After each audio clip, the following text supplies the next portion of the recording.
Meus irmãos, dando continuidade no estudo da carta de Paulo aos Efésios, queria ler com os irmãos o capítulo 2, Efésios 2, dos versos de 1 a 10. E, se Deus permitir, nós queremos extrair muitas verdades dessa preciosa e inesgotável passagem, por mais que você e eu leamos, e sempre orando ao Senhor, sempre na dependência do Espírito, mas as mesmas verdades, elas ganham a nossa vida toda vez, e também novas verdades deste texto também são reveladas a nós, à medida que meditamos nele. Façamos a leitura da palavra de Deus, Efésios 2, de 1 a 10, diz assim: Ele vos deu vida, estando vós mortos em vossos delitos e pecados, nos quais andastes outrora, segundo o curso deste mundo, segundo o príncipe da potestade do ar, do espírito que agora atua nos filhos da desobediência, entre os quais também todos nós andamos outrora, segundo as inclinações da nossa carne, fazendo a vontade da carne e dos pensamentos, e éramos, por natureza, filhos da ira, como também os demais. Mas Deus, sendo rico em misericórdia, por causa do grande amor com que nos amou, e estando nós mortos em nossos delitos, nos deu vida juntamente com Cristo. Pela graça sois salvos. E juntamente com Ele nos ressuscitou e nos fez assentar nos lugares celestiais em Cristo Jesus, para mostrar nos séculos vindouros a suprema riqueza da sua graça, em bondade para conosco em Cristo Jesus. Porque pela graça sois salvos, mediante a fé. E isso não vem de vós, é dom de Deus, não de obras, para que ninguém se glorie. Pois somos feituras dele, criados em Cristo Jesus para as boas obras, as quais Deus de antemão preparou para que andássemos nelas. Senhor, nós lemos a Tua palavra, que é viva, ela é eficaz, ela é inspirada pelo Senhor. Ela fala conosco toda vez que a lemos, o Teu Espírito renova essas verdades na nossa mente, e nós pedimos isso hoje. Para quem ainda está morto, espiritualmente morto, que o Senhor regenere e dê vida, arranque do lamaçal do pecado, tire essa ilusão do pecado, Senhor. Perdoe, Senhor, justifique aqueles que o Senhor mesmo escolheu para si, e para aqueles que já foram salvos, continue, Senhor, dando crescimento espiritual, temor no coração, reconhecendo a Tua bondade, a Tua misericórdia, cada dia das nossas vidas. Que a Tua palavra, Senhor, encontre terreno fértil e ela realmente regenere e edifique a todos nós. Pedimos isso pelo poder do Teu Santo Espírito, em nome de Jesus. Amém. Meus irmãos, essa passagem ela é bem conhecida, mas pouco compreendida em sua profundidade. Muita gente gosta dessa passagem, cita Efésios 2:8, pela graça, mas há muita confusão do que é isso, o que é graça, ou do significado. Nós lemos um texto desse como se estivesse lendo uma notícia de jornal irrelevante. Eu estava morto, pecado, mas Deus deu vida, e muda de assunto. Isso não causa impacto. Nós lemos isso aqui sem compreender a profundidade e a realidade espiritual que isso tem na minha e na sua vida. Isso aqui não é uma notícia sobre algo desconhecido. Isso aqui é uma realidade espiritual que existe na humanidade. Só tem dois grupos de pessoas, os que estão mortos e os que estão vivos. Os que ainda permanecem mortos em seus pecados ou os que foram regenerados e ganharam vida em Cristo. Então você tem que estar em um desses grupos. Não se iluda achando que eu estou num grupo neutro. Não tenho vida, mas também não estou morto. Não tem esse grupo intermediário.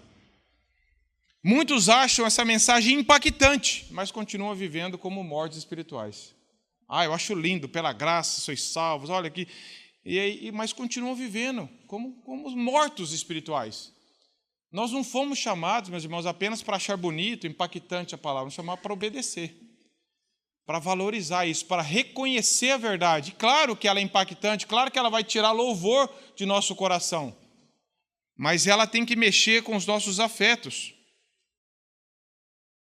Falam da graça, mas vivem na desgraça do pecado, muitas vezes.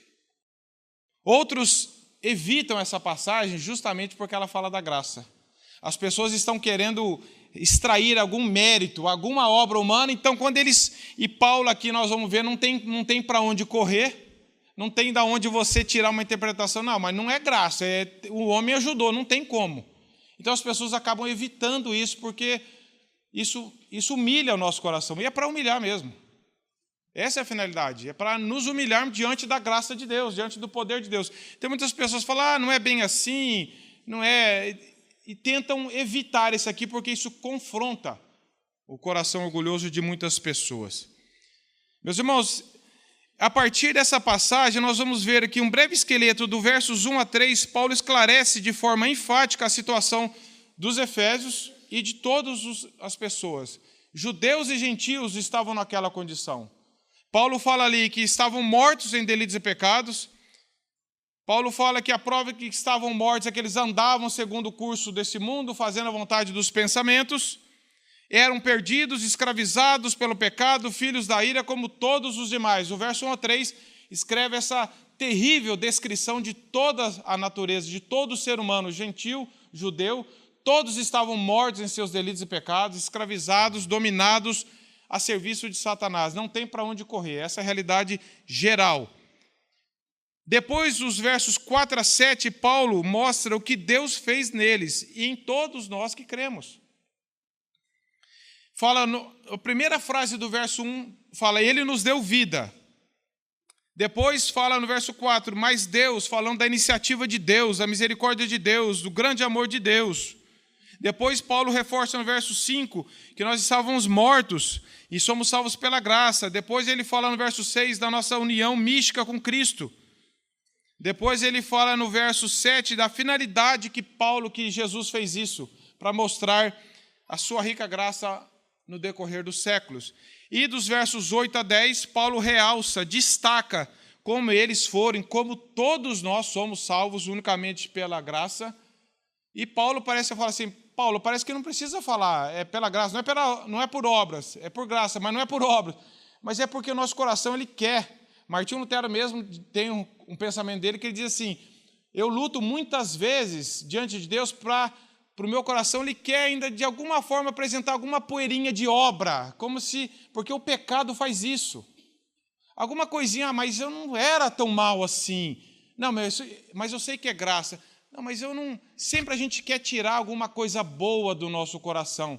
Mas a palavra de Deus bate o martelo aqui, é pela graça, não é por obras. Por quê? Para que você não se glorie. Para que no dia final você não fale assim, mas eu também ajudei de alguma forma. Como se eu estivesse afogando, ainda com vida, e Deus jogasse a boia, e eu agarrei na boia, e Deus me puxou. Mas se eu não agarrasse, eu não saía. Não é isso que aconteceu aqui. Não é isso que aconteceu aqui. A Bíblia diz que nós estávamos mortos. Então, essa passagem, ela de certa forma nos humilha, porque deve nos humilhar. Ela deve nos colocar unicamente a clamar pela misericórdia de Deus. Essa passagem, então, ela mostra esses dois grupos de pessoas. As que estão terrivelmente perdidas em seu pecado, separadas de Deus. Morto aqui fala de nós nascemos separados de Deus. Por causa do pecado original, nós nascemos rebeldes, contrários a Deus. Ou então aos que foram salvos pela graça e desfrutam de paz com Deus. Como Paulo fala em Romanos 5, justificados, pois, temos paz com Deus. Paz não é ausência de problemas. Paz não é tudo a vida dar certo. Paz fala de reconciliação com Deus. O homem estava terrivelmente debaixo da ira de Deus. Enquanto Deus não justificou, não perdoou, ninguém tem paz. Você pode ir para um vale, você pode ir para uma montanha e fala, nossa, aqui eu estou em paz. O seu coração não está em paz, porque se você não foi reconciliado com Cristo, não há paz na sua vida. Porque paz fala de um relacionamento restaurado com Deus, com o Criador. É isso que esse texto mostra. Então, ore diante do Senhor para ver, já de início, Senhor, qual grupo desses dois grupos eu estou? Eu ainda estou morto em meus delitos e pecados? Ou eu desfruto de vida? Aí você fala, mas como que eu vou saber? O texto vai nos explicar para nós nos examinarmos e falar assim, espera lá, será que eu acho que eu tenho vida e eu ainda estou morto? O texto vai nos ajudar a isso e que Deus faça isso em todos nós, meus irmãos. Então, a primeira mensagem que eu queria falar está dos versos 1 a 3, a condição espiritual dos efésios de todo aquele que não crê em Jesus. É essa. Versos 1, a partir da vírgula ali, estando vós mortos em vossos delitos e pecados, nos quais andastes outrora segundo o curso deste mundo, segundo o príncipe da potestade do ar, do espírito que agora atua nos filhos da desobediência, entre os quais também todos nós andávamos outrora segundo as inclinações da carne, fazendo a vontade da carne e dos pensamentos, e éramos por natureza filhos da ira, como também os demais. Meus irmãos, o Evangelho fala de boas novas. Para se ter as boas novas, existe uma má notícia. Eu me lembro muito bem quando, no encontro da Fiel lá, o Steve Lawson, aquele grande pastor, teólogo, que cava fundo nas Escrituras pela graça de Deus, ele contou uma ilustração que eu não esqueço. Ele fala que todo vendedor de joias, ele apresenta as suas joias debaixo de um fundo de veludo bem escuro, bem preto. Porque quando ele coloca a joia, o brilho da joia se destaca no fundo preto. Se você colocar uma joia brilhante num fundo brilhante, vai destacar pouco. Então, o que ele diz é o seguinte, o Evangelho, primeiro, ele mostra a terrível situação do ser humano. Se você ler Romanos de 1 a 3 ali, os 3 primeiros capítulos, você vai ver Deus nos entregando as paixões, o que é a humanidade sem Deus. E Paulo também descreve aqui Efésios 2. Nós estávamos mortos, andando segundo o curso desse mundo, fazendo a vontade dos pensamentos, e isso parece liberdade, mas isso é a pior escravidão que existe. É você fazer o que teu coração quer, o que tua mente pensa. E Paulo vai explicar por quê. Então, Paulo, primeiro, antes de falar das boas novas, ele fala, ó, qual é essa situação? Porque se você for a um médico, e ele fala assim, ó, a tua saúde está 100%, mas eu vou te operar. Você vai lá, por que eu vou operar? Mas se ele te der um diagnóstico terrível, você fala assim, graças a Deus que o médico identificou e eu vou ser operado. É isso que Deus faz, ele mostra a nossa terrível condição, para que você pare de pensar, eu não sou tão mal assim, eu não sou tão ruim assim, eu não preciso do Evangelho, tem gente pior que eu, e você começa a achar que você não precisa de Cristo, mas primeiro o Evangelho vem e mostra na nossa cara quem você e eu somos sem Deus. E não tem para onde correr, para depois vir a boa notícia, para que não gere desespero. Pensa só se um médico falar assim, você está terrível, mas não tem o que eu fazer. Se a pessoa não tem Cristo, ela entra num estado terrível, não tem cura. E eu não tenho Cristo. Mas o Evangelho, ele dá o diagnóstico, mas a mesma mão que dá o diagnóstico é a mão que cura, é a mão que salva. Então, isso é o que Paulo está mostrando aqui. As boas novas existem porque a nossa realidade é terrível, a nossa realidade não era boa. O pecado é tão enganoso, meus irmãos, que ele nos engana para que nós não saibamos que estamos enganados. As pessoas estão se divertindo no curso do mundo, estão perdidas e se divertindo. Estão indo ladeira abaixo, rumo à condenação eterna, mas estão se divertindo, porque estão enganadas. E Paulo fala que esse mundo tem um curso, uma correnteza, que está arrastando milhares de pessoas sem Cristo. Enquanto estão sendo arrastadas, estão se divertindo, como se você estivesse numa tremenda correnteza, que o fim dela vai cair num precipício, e você está se divertindo com boia, com brinquedo e correndeira abaixo, só que você não sabe que o fim que vai dar lá. Você está iludido. Que gostoso brincar na correnteza, só que a correnteza vai cair no precipício. É isso que esse mundo está fazendo com as pessoas. Estão distraindo, iludindo, mantendo-as iludidas. Satanás faz isso para que elas não percebam que elas estão indo para a condenação eterna. Enquanto isso, estão se divertindo com imoralidade, pornografia, violência e todo tipo de pecado. A vida é assim mesmo. Porque elas estão enganadas, mantidas enganadas para não ver o próprio engano que Satanás comete. E dos versos 1 a 4 é uma realidade de toda a alma humana sem Cristo. Toda a alma humana sem Cristo está nos versos 1 a 3 aí. Somente aqueles que Deus se revela, que Deus demonstra sua misericórdia, é que podem ver essa realidade e crer nisso. Se você mostrar essa realidade para alguma pessoa, diga para algumas pessoas que você conhece, diga isso aqui, Diga para as pessoas que elas estão mortas nos pecados delas. Diga para elas que elas estão andando no curso desse mundo, que elas estão sendo guiadas por uma mente de Satanás, que elas são filhas da desobediência, estão sobre a ira de Deus, e que fazer a vontade do coração e dos pensamentos dela é a pior situação que existe. Diga isso para elas e vai ver o que você vai ouvir. Você está louco. Você acredita nesse livro velho ainda? Você é um fanático. Esse mundo é muito bom, esse mundo é uma delícia. Mas por que você e eu conseguimos compreender isso aqui? Se é que você também compreende. porque nós somos melhores do que alguém, porque eu estudei muito, alguém me falou. Não é, meus irmãos. É o Espírito Santo que faz isso em nosso coração, senão nós continuaríamos perdidos. Então, se você compreende e crê nisso, é glória para Deus. E transmita essa mensagem para outras pessoas, porque você também conhece alguém que é morto. Você relaciona com alguém morto também. Pessoas mortas espiritualmente, estou falando. Você também conhece gente que está andando, mas que está morto, que está falando, mas que está morto, que acha que está vivo, que está vivendo a vida, mas que está morto. Diante de Deus está morto. Você conhece pessoas assim também. Fale e veja, que vão até colocar um nome fóbico no final para você.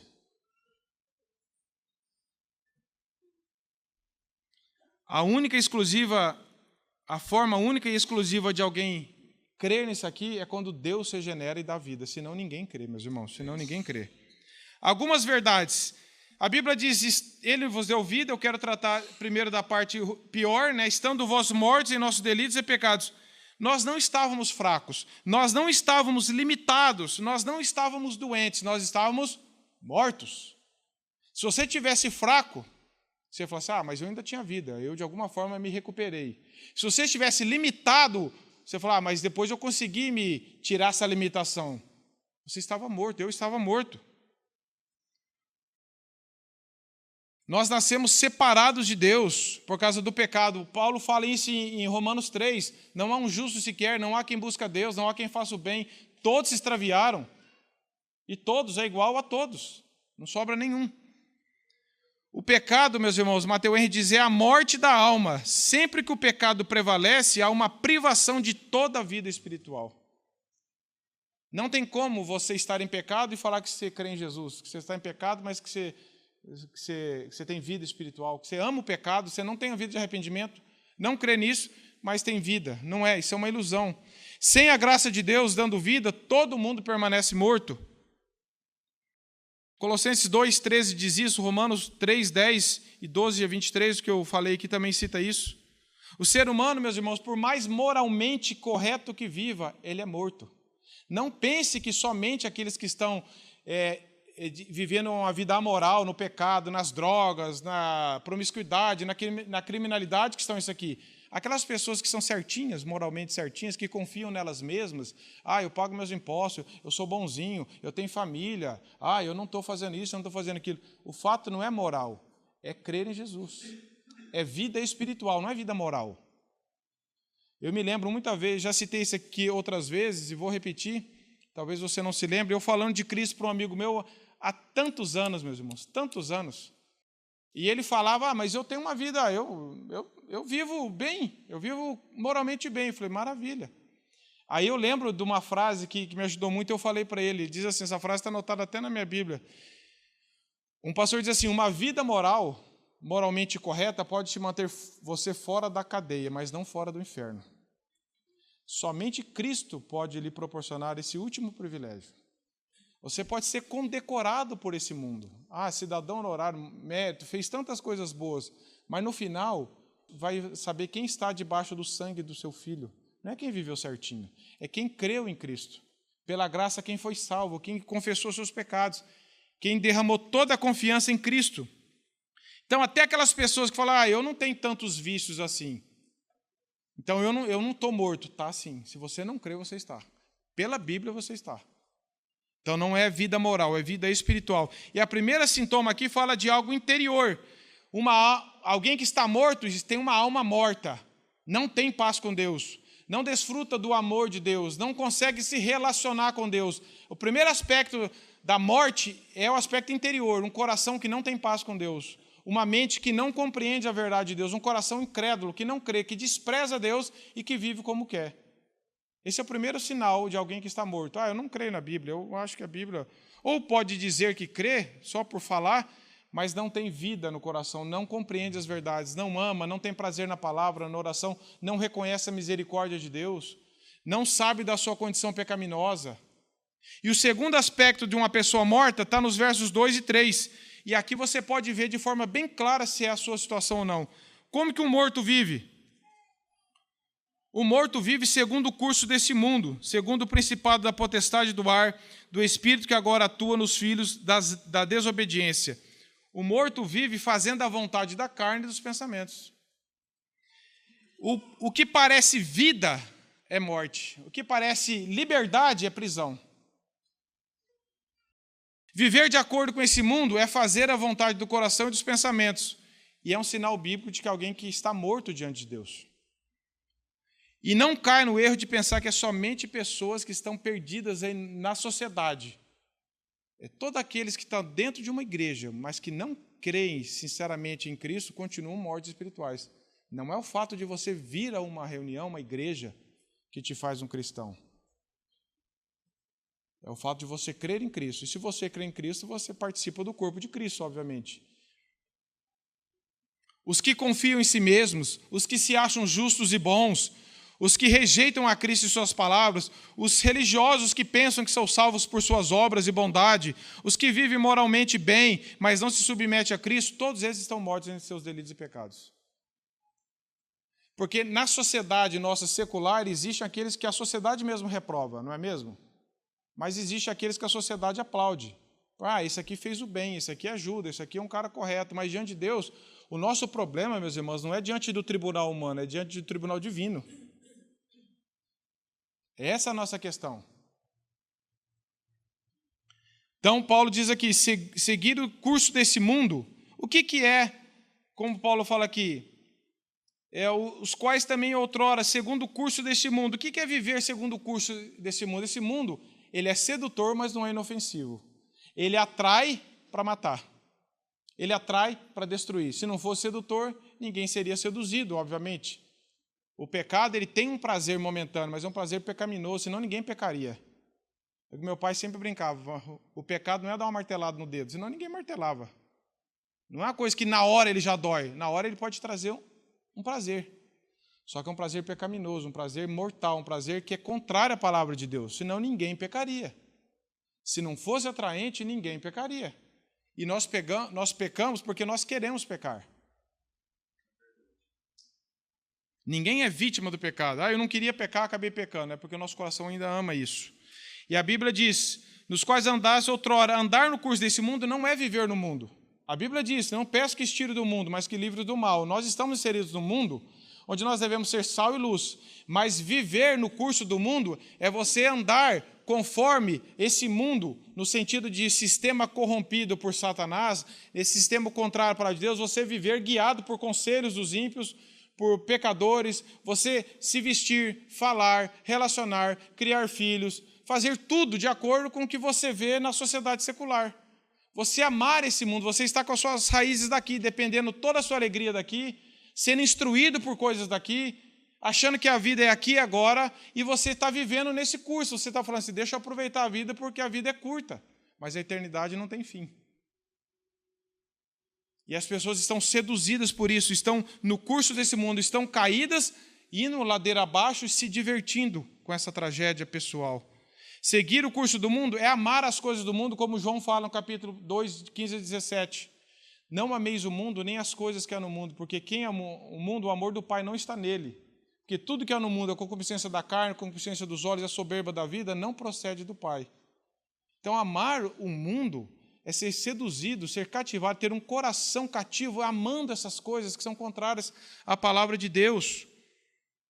E Paulo fala em Romanos 12, e não vos conformeis com este mundo, com este século, mas transformai-vos pela renovação da vossa. Quem ama o mundo tem uma mente presa nas coisas do mundo. Ele acorda e dorme pensando em tudo que é deste mundo. É dinheiro, lucro, prazer, é tudo. As coisas de Deus ele guarda para domingo e olha lá.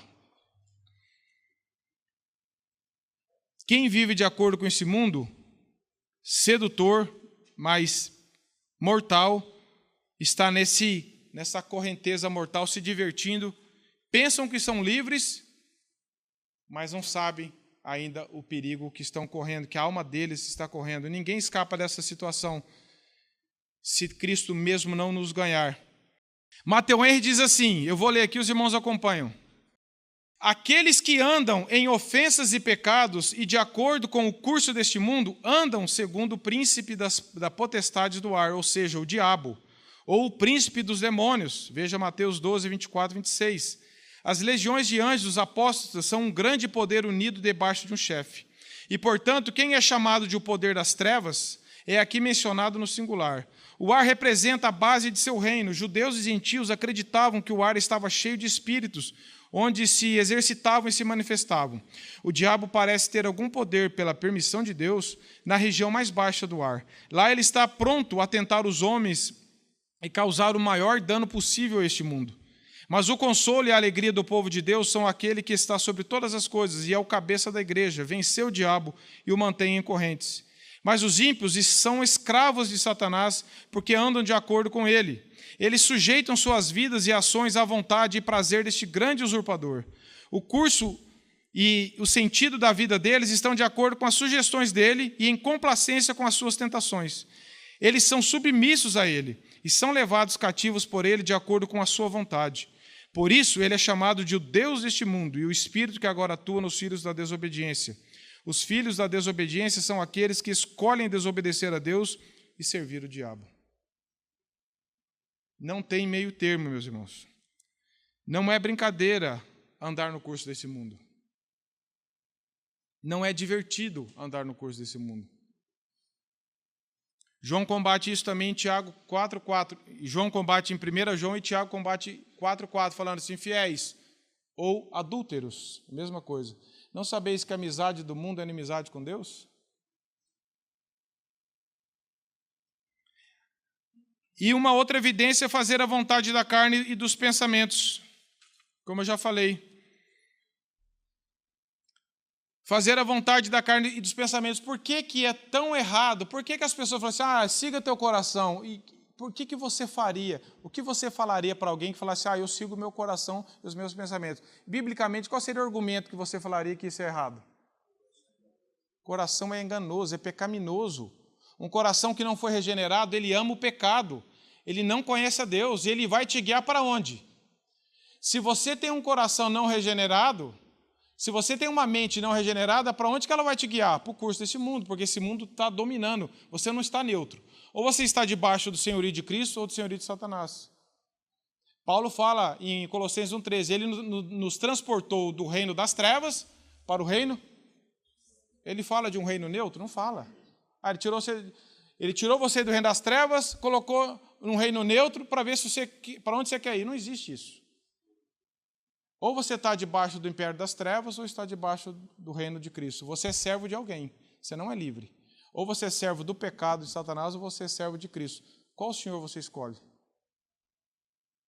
Qual senhor deu a vida por você? Quem deu a vida por você, Satanás ou Cristo? Quem enviou o seu filho para morrer pelo seu lugar? Foi o diabo ou foi Deus? Que liberdade é essa que as pessoas creem que fazer a vontade do coração e do pensamento é libertador? Isso faz parte do engano do pecado. Se o seu coração e o meu coração sem Cristo estão dominados pelo pecado, ou seja, se eu estou cativo, é a mesma coisa, meus irmãos, uma figura rasa, mas me veio à mente agora, é a mesma coisa que alguém prender você numa cela e falar, você é livre para você fazer o que você quiser aqui dentro. Você fala assim, eu sou livre, que eu sou livre para ficar andando em círculo a minha vida inteira. É liberdade? As pessoas estão cativas por Satanás. E elas acham, mas eu posso brincar, eu posso me divertir, eu posso fazer isso. Mas elas estão dentro da prisão de Satanás e acham que estão sendo libertas. Liberdade é você fazer a vontade de Deus, daquele Deus que Paulo vem falando desde o versículo 1 do capítulo 1, que deu todas as coisas, redenção, remissão de pecados, eleição, predestinação, aquele que veio para nos libertar do pecado. Isso é ser livre. Então, essa visão de liberdade que o mundo dá é uma visão totalmente errada, que está seduzindo as pessoas. Paulo fala aqui, fazendo a vontade da carne e dos pensamentos. E ele fala, isso é bom? Não, ele fala assim, nós fazíamos isso porque nós éramos filhos da ira, estávamos debaixo da ira de Deus. Nós éramos desobedientes a Deus, por isso que nós fazíamos isso. Ele não fala como virtude. Ele fala assim, sabe por que a gente vivia assim? Sabe por que vocês viviam assim? Porque vocês eram escravos de Satanás. Por isso que vocês faziam o que dava na mente de vocês. E quem colocava o que estava na mente de vocês? É Satanás. Quem colocava desejo no coração de vocês? É Satanás. Você fala, mas eu faço o que eu quero. Não, você faz o que ele quer. É por isso que é uma falsa liberdade. Por isso que é uma escravidão. Então falando assim, a característica, primeiro, duas características de quem está morto. A primeira, uma alma separada de Deus, não tem paz, aspecto interno. E o aspecto externo, vamos dizer assim, é que ele está vivendo de acordo com esse mundo. Ele faz o que dá na cabeça dele, ele faz o que dá os desejos dele, só que ele não sabe que isso é pecaminoso, que os desejos dele não são livres, são cativos de Satanás. E é a pior prisão que existe. Mateus Henry também diz assim, Deus se ira com os ímpios todos os dias. Nosso estado e comportamento merecem ira e terminariam em ira eterna se a graça de Deus não intervisse. Meus irmãos, não é brincadeira viver no curso do mundo. Não é um estilo de vida, não é uma opção de vida, é um caminho de morte. Se você está vivendo assim, se você, pela graça de Deus, pode examinar na sua vida hoje, espera lá, eu não tenho paz com Deus.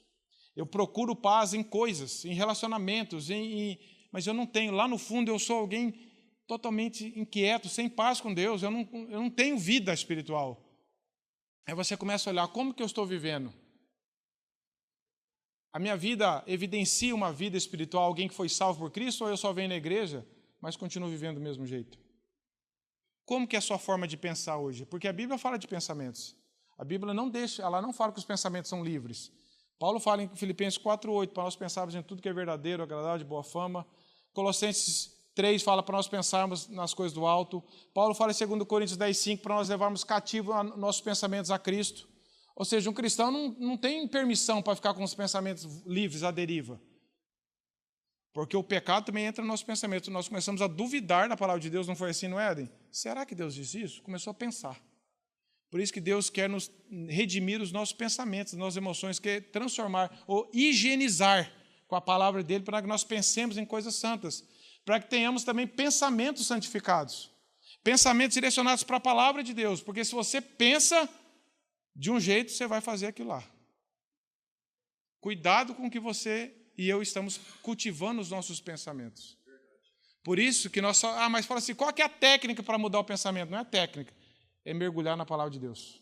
É você ler. Por isso que Paulo fala, renovai-vos pela transformação da vossa mente, pela palavra de Deus. Se você abandona as Escrituras, e eu também, como que nós vamos ter pensamentos santificados e puros? Não tem jeito. Se você não estuda a palavra, não medita na palavra, como que você quer ter pensamentos corretos? Como que você quer ter emoções redimidas, pensamentos santificados, se você não busca meditação e oração na palavra de Deus? Mas então, meus irmãos, o verso 4, o verso 1, do 1 a 3, é como se tivesse um muro. Do lado de cá está a desgraça.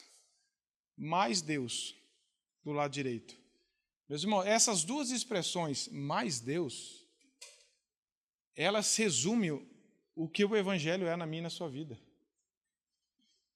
Não é mais o homem, não é mais também Deus, como se o homem ajudasse e também Deus ajudou. Não é mais nada, meus irmãos, é só mas Deus. Fala em oposição a tudo isso.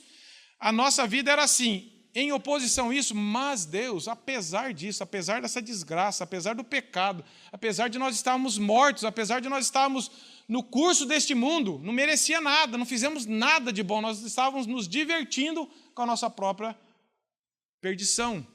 Mas Deus, grave essa palavra, mais Deus é um divisor, é o antes e depois da vida de um cristão, é mais Deus. Não foi também mais Deus, mais o homem, mas foi somente Deus. A situação de todo ser humano, meus irmãos, é terrível, nós vimos isso. Mas existe um Deus que governa sobre todas as coisas e que está acima de todas as coisas. A expressão mais Deus, meus irmãos, ela é usada na Bíblia para descrever quase todas as grandes histórias da salvação de Deus. Quando Deus anunciou o dilúvio, em Gênesis de 6 a 8 ali, falou que ia acabar com tudo, aí fala assim, mas Deus lembrou-se de Noé. E aí Deus instruiu, e ali nós vemos a paciência e a obediência de Noé, fazendo conforme tudo Deus ordenou. Se não fosse Deus agindo, sabe o que significa mas Deus? Significa Deus agindo primeiro, Deus tendo a iniciativa total. Significa que o homem não tinha condição nenhuma. Significa que o homem não tinha reação. Significa que simplesmente Deus, por sua livre vontade, livre escolha, não estando sujeito a nada, não estando coagido a ninguém, mas Deus tinha obrigação de salvar. Não tinha, meus irmãos. Nós, às vezes, estamos em alguns lugares que nós vemos alguém acidentado e passa ali um médico, passa alguém da área de saúde, um bombeiro, algum militar, e ele salva aquela pessoa, ou do engasgo que a gente vê, ou de uma situação de acidente. Primeiro, aquela pessoa não estava morta. Segundo, graças a Deus por essas pessoas. Mas você sabia que diante da lei tem pessoas que têm obrigatoriedade de oferecer esse resgate por crime de omissão? Se você tem, se você, por exemplo, é da área de saúde, você vê alguém e você não age, você pode ser um criminoso, porque se você foi omisso com o dever que você tinha. Ninguém pode incriminar Deus. Deus não era obrigado a nos salvar. Deus não era obrigado a agir por nós. Deus viu a minha situação, mas daí ele era obrigado. Não era obrigado. Não era obrigado a nada. Porque fomos nós que rebelamos contra Deus. Foi nós que demos as costas para Deus lá em Adão, quando nós pecamos. Deus não tinha o dever, não é mais também Deus tinha que fazer, não tinha. Nós vamos ver pelo texto que as razões com que Deus fez isso estão nele mesmo, não estão em nós. Mas Deus viu que o homem era bom e ele ia perder o homem. Não, não tem nada no homem. Você não vai extrair do texto nenhuma coisa que em mim e você que atraísse essa bondade de Deus. Mas Deus, no português, se eu não estou errado, eu pesquisei isso, chama conjunção coordenada adversativa, que ela indica a oposição, esse mas. Ela é usada para introduzir algo que contrasta. A humanidade estava em total rebelião com Deus, morta, mas Deus teve misericórdia. Mas Deus se lembrou de Noé. Olha o que diz esse pastor presbiteriano reformado. Ele diz assim: posso simplificar? Se você entender essas duas palavras, mas Deus, elas salvarão sua alma. Se lembrar delas diariamente e viver por elas, transformarão sua vida de forma completa. Meus irmãos, não tente olhar para você. É mais Deus e acabou. É iniciativa de Deus, é amor de Deus. Essa expressão aparece outras vezes na palavra de Deus. E num livro que tem esse nome, Mas Deus, da editora Vida Nova, esse autor diz assim: de Moisés a Paulo, e praticamente em tudo que foi escrito no intervalo entre um e outro, a expressão mais Deus, ou equivalente, aparece várias vezes em muitos momentos fundamentais da Escritura. É a expressão perfeita para destacar a graça de Deus contra o escuro pano de fundo do pecado humano. À esquerda da expressão mas Deus aparecem algumas das piores atrocidades humanas, caracterizadas pela desobediência e rebelião. À esquerda da expressão mas Deus está o desespero, a escuridão e a morte. Mas à direita, após a expressão mas Deus, os leitores da Bíblia encontrarão esperança, luz e vida. Após a intervenção de Deus, a história narrada na Escritura torna-se uma história de graça, retidão e justiça. Se Deus não intervisse, e ele não era obrigado a intervir, foi graça, foi misericórdia, a nossa situação era só aquela do 1 ao 3. Não é mais Deus que tinha necessidade, ele não tinha.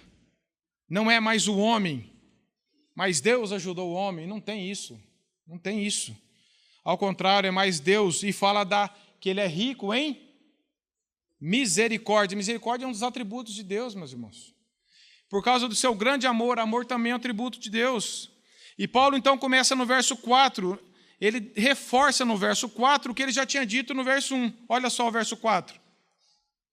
Mas Deus, sendo rico em misericórdia, com grande amor com que nos amou, no verso 5, ele repete o verso 1, no verso 5. Ele repete, estando nós mortos em nossos delitos, parece que para não deixar que a gente se agarre em alguma coisa. Por que ele repetiu no verso 5 o que ele já tinha acabado de falar no verso 1? Mas Deus, sendo rico em misericórdia, por causa do grande amor com que nos amou, aí ele abre, pera lá, mas nós estávamos mortos em nossos delitos e pecado. E ele nos deu vida, também repete a primeira expressão do verso 1. Nos deu vida juntamente com Cristo. Pela graça sois salvos. Paulo não quer deixar nenhuma dúvida, o Espírito Santo não quis deixar nenhuma dúvida em nós de que foi graça de Deus, de que a nossa situação era terrível, de que ninguém podia se recuperar. Aqui cai por terra, meus irmãos, a questão da salvação por obras.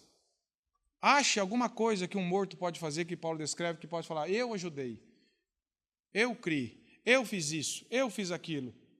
Não tem, meus irmãos. E também recai sobre aquela ideia errada da presciência. Que Deus viu quem ia escolher, então ele já escolheu primeiro. Um morto não teria condição de fazer nada. Por isso que a Bíblia fala, nós estávamos mortos. Não tem obras, ninguém. Deus não olhou e falou assim, eu acho que o fulano um dia vai crer. Um morto não faz nada, nós sabemos. Foi Deus, e somente Deus, que agiu monergisticamente, ou seja, de uma vez, de um único lado, de cima para baixo, no homem. A origem de tudo isso é a misericórdia de Deus. Então, Deus fez 3 coisas, meus irmãos. Observe, Deus fez coisas por sua livre vontade e misericórdia. Todas as coisas estão no tempo verbal, como já sido realizadas e finalizadas. Observe, no verso 5, diz, ele nos deu vida, nos deu. Depois diz, nos ressuscitou. E depois disso, nos fez assentar nos lugares celestiais.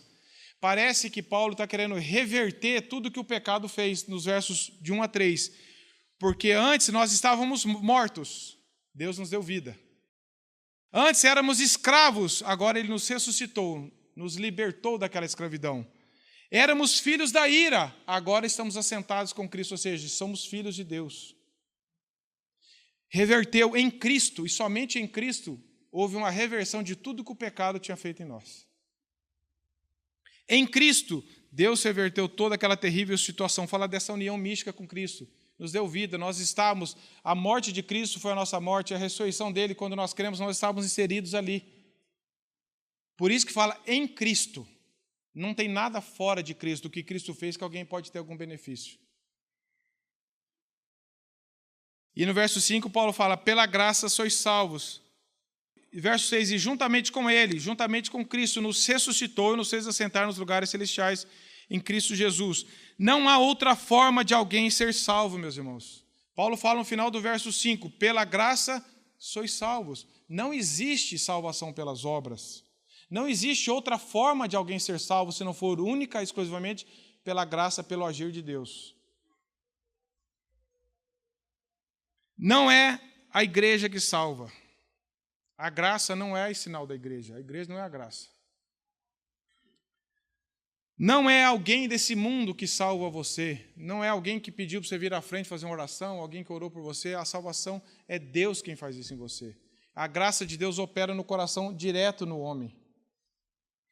A graça é uma pessoa, é Jesus Cristo. Ele que deu a sua própria vida por nós. E esse slide, Spurgeon, nos esclarece bastante coisa também. Ele diz assim, é porque Deus é gracioso que pecadores são perdoados, convertidos, purificados e salvos. Não é por causa de qualquer coisa que haja neles, ou que jamais possa haver neles, mas por causa do infinito amor, bondade, piedade, compaixão, misericórdia e graça de Deus. Demore-se um momento, pois, junto a esse manancial. Contemple o rio puro de águas vivas que procede do trono de Deus e do Cordeiro. Que abismo é a graça de Deus? Quem pode medir a sua extensão? Quem pode sondar a sua profundidade? Como todos os demais atributos divinos, ela é infinita. Deus é cheio de amor, porque Deus é amor. Deus é cheio de bondade. Bondade e amor ilimitáveis entram na verdadeira essência da divindade. É porque seu amor dura para sempre, Salmo 106, que os homens não são destruídos. É porque as suas misericórdias não têm fim, Lamentações 3:22, que os pecadores são despertados e perdoados. Está no livro dele, Tudo pela Graça. Paulo mostrou quem nós éramos, o que Cristo fez, como ele fez. E aí Paulo diz no verso 7, por que Deus fez isso? Porque havia valor em nós, porque seria muita perda se Deus não salvasse nós. Deus nos amou? Sim, o próprio texto diz isso. Com muito amor com que nos amou. Mas Deus ama mais a sua própria glória. Olha aqui que verso 7 fala, para mostrar nos séculos vindouros a suprema riqueza da sua graça. em bondade para conosco em Cristo Jesus. Como se Jesus estivesse mostrando para todos os séculos como ele é rico e gracioso em perdoar pecadores. Como apesar de toda a desgraça da humanidade, de todo mundo estar dando as costas para Deus, ninguém ter motivo nenhum para atrair a bondade de Deus, como Deus é bondoso e misericordioso, como ele não precisava fazer isso, mas fez. Como ele não tinha obrigação de salvar, mas salvou. Como ele não tinha necessidade nele mesmo de demonstrar misericórdia, mas demonstrou misericórdia, porque ele é misericordioso. Não é para mostrar a nossa suprema riqueza e bondade, é para mostrar a suprema riqueza e bondade dele. É para mostrar a sua bondade. A bondade de Deus em converter e salvar pecadores no passado, meus irmãos, é o encorajamento para outros no futuro, para que também aguardem na sua graça e misericórdia e recorram a ela e confiem unicamente na graça de Deus para ser salvos. Como que alguém pode ler essa passagem e falar assim, eu contribuí, eu ajudei, tem alguma coisa em mim? Você pode não crer nisso. Pode no sentido, por causa do pecado ele gera incredulidade, mas extrair desse texto que o homem tinha condição de se salvar, que havia mérito em você e em mim para Deus agir, você consegue olhar para a sua vida e olhar para esse texto e falar, Senhor, obrigado, mas se for só por causa de mim, não precisava. É que nós pensamos numa salvação coletiva, como se Deus viesse, salvasse um monte de gente e você estava no meio e você acabou indo, mas se for só por causa de você, não precisava não. Mas Deus veio salvar individualmente. Cada um de nós é um pecador perdido. E juntos nós somos pecadores perdidos em massa. Mas individualmente nós precisamos. Se só existisse eu ou só você no mundo, nós seríamos condenados ao inferno se Jesus não viesse. Não foi por causa dos outros. Deus salvou individualmente e nos colocou num corpo, mas cada um de nós é um pecador perdido, que precisa da graça de Deus. A partir do verso 8, de forma concentrada, Paulo fala assim, inspirado pelo Espírito, porque, de novo, meus irmãos, pela graça sois salvos. Mas você fala, precisava falar de novo, Paulo? Precisava. Você acha que o Espírito Santo ia colocar palavras desnecessariamente repetidas? Claro que não. Por que a maior dificuldade do ser humano é crer na salvação pela graça? Por isso que Paulo repete, por isso que Deus falou, repete. Porque muita gente vai achar que não é só a graça. É graça mais alguma coisa. Se é graça mais alguma coisa, então esquece a graça, porque graça ela age sozinha. Não tem como você falar graça mais alguma coisa, não existe graça mais alguma coisa. E aqui Paulo fala, porque pela graça sois salvos, mediante a fé. Olha só, meus irmãos, nós somos salvos pela graça. E a forma de nós recebermos essa graça de Deus é a fé que Ele mesmo nos deu. A fé não é uma obra nossa. Ah, mas também eu tive fé, então você quer agarrar em alguma coisa. A fé é um dom de Deus. O texto vai falar isso. Ninguém nasce com essa fé. Então Paulo fala assim, vocês estão salvos pela graça. Nós somos salvos pela graça mediante a fé. A fé não é uma obra, não é algo nosso, ela vem de Deus. Deus mesmo nos dá fé para crer nele. E Spurgeon diz assim, a fé ocupa um lugar de um tubo ou um condutor. Olha, imagina essa imagem na sua mente, um tubo ou um condutor.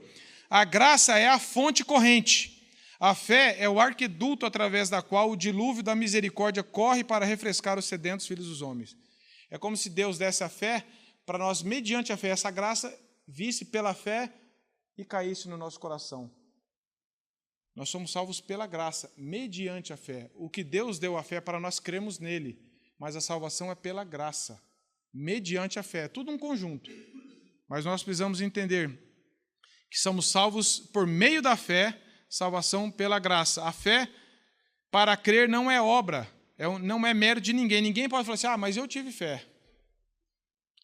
Mas eu tive fé, não tive, porque aqui vai falar assim, olha o texto fala, porque pela graça sois salvos mediante a fé. E isso não vem de vós.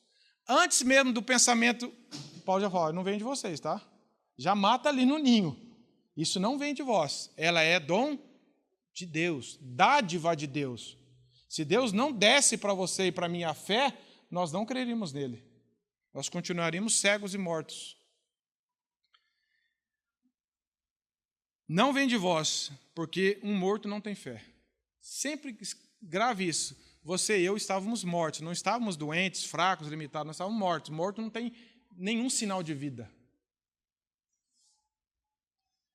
A fé para crer, isso não vem de vós. No verso 9 ele conclui, não de obras. Para que não é de obras? Para que ninguém se glorie, para que ninguém chegue diante de Deus e fale assim, Senhor, mas eu fiz alguma coisa. Tudo bem que 99,9% foi o Senhor, mas eu fiz uma... Não fez nada, meus irmãos, não tem obras. Não de obras. Você pode fazer a obra que você quiser para ser salvo. Lembra lá do texto de Mateus, que aquelas pessoas vão falar para Jesus no final, mas em teu nome fizemos isso, fizemos aquilo. O que Jesus vai falar? Apartai-vos de mim, porque eu não vos conheço, ou seja, nós não tivemos relacionamento. Claro que Jesus sabia quem eles eram, sabia tudo, porque ele é onisciente. Mas vocês não têm relacionamento comigo. O que vocês fizeram foi na incredulidade, foi na obra morta. A boa obra é só de um coração regenerado. Então não pense, mas eu faço boas coisas, talvez para homens. Talvez alguém reconheça, você é uma boa pessoa.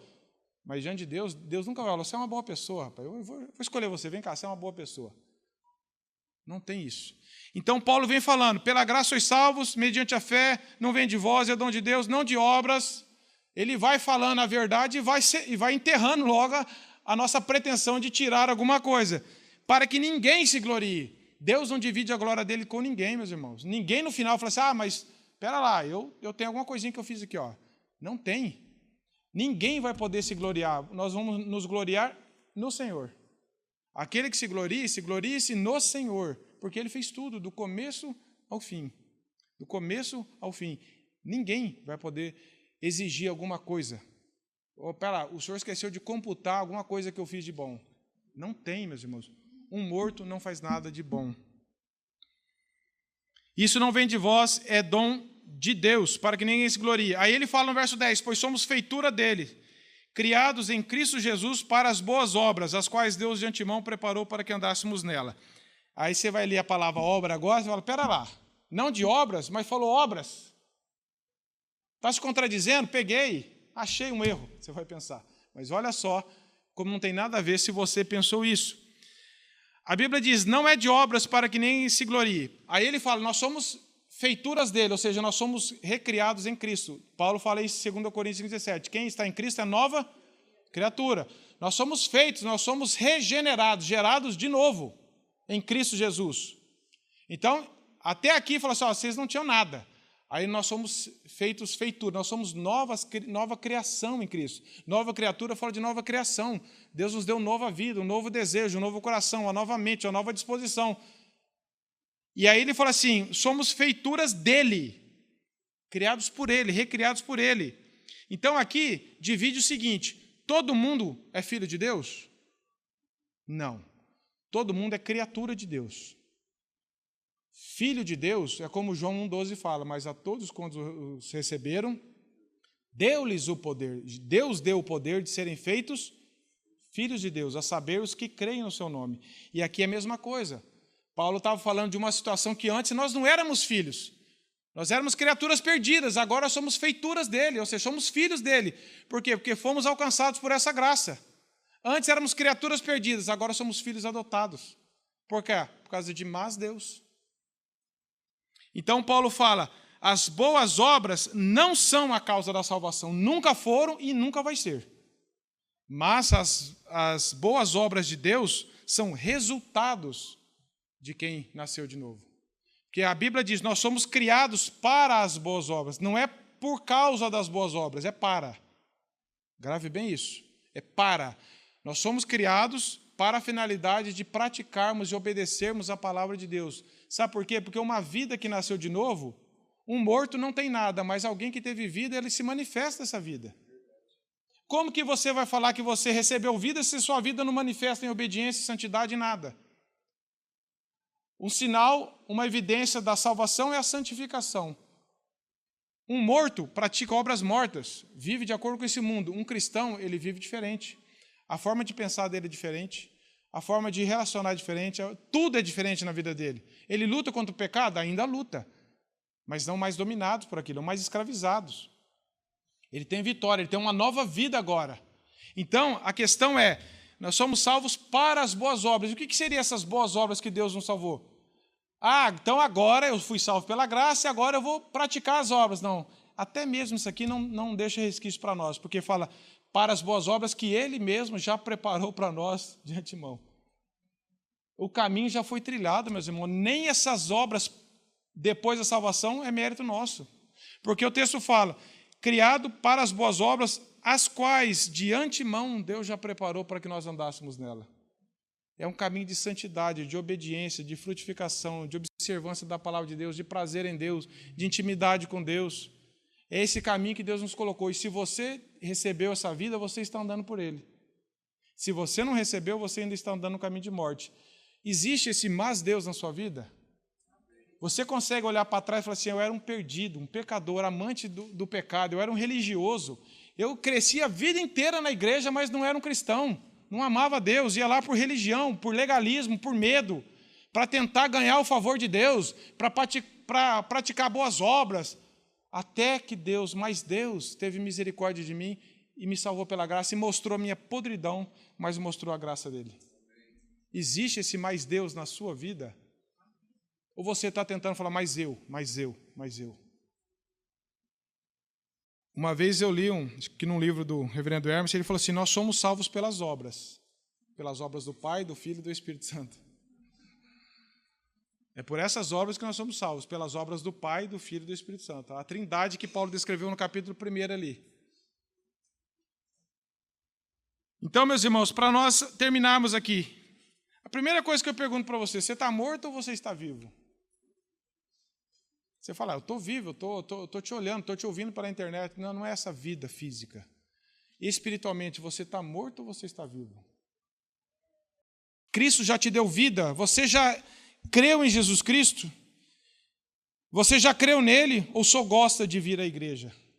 Eu gosto de ir lá porque o povo é legal, porque a gente ouve algumas coisas boas, e os filhos ouvem lá na salinha, e é melhor que o mundo aí, né? Então, pesando as coisas, compensa ir na igreja. É por isso que você vem aqui? É por isso que você que está ouvindo vai em alguma igreja? Ou você nem ir para a igreja você aguenta? Você está totalmente... Você pode ver isso pelo modo que você está vivendo. Você vive de acordo com o que o mundo ensina para você? Você educa os seus filhos de acordo com revista, com ensinos de celebridades desse mundo?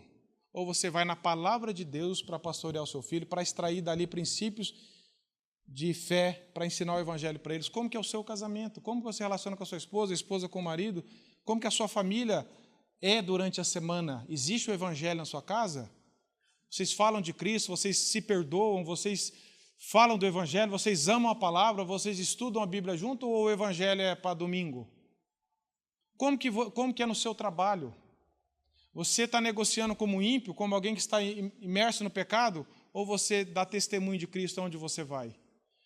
Meus irmãos, assim como um morto cheira mal nas suas obras, alguém que recebeu a vida exala o perfume de Cristo. Isso se é visto, como que você vive? Você gosta de fazer, eu faço o que me dá na cabeça. Eu gosto de seguir o meu coração. Eu gosto de fazer o que eu estou pensando. Se você fala isso, você ainda não entendeu o evangelho. Porque isso é característica de quem vive no mundo, de quem está no curso do mundo. Ou você se submete mesmo com lutas que você e eu também temos. Mas pela graça de Deus você se submete à palavra. Você fala, Senhor, eu preciso meditar na tua palavra para que a tua palavra ganhe os meus pensamentos, ganhe o meu coração. Eu não quero seguir o meu coração, eu quero seguir a tua palavra. Eu quero aprender a pensar nas coisas do alto, eu quero aprender a amarrar os meus pensamentos na tua palavra. Eu quero aprender a ter pensamentos santos, coerentes com a tua palavra, porque isso vai determinar a sua vida. Você foi alcançado pela misericórdia de Deus, você reconhece e confessa que Deus é rico em misericórdia para com a sua vida? Ou você acha que falou, eu ajudei? Você pode olhar para a sua vida e ver o antes e depois? Eu não lembro de quem é a frase agora, mas diz assim, eu sei de duas coisas, eu era um grande pecador, mas eu tenho um grande Salvador. Nós continuamos pecadores, mas agora somos pecadores redimidos, não mais dominados pelo pecado. Fomos adotados, somos filhos de Deus.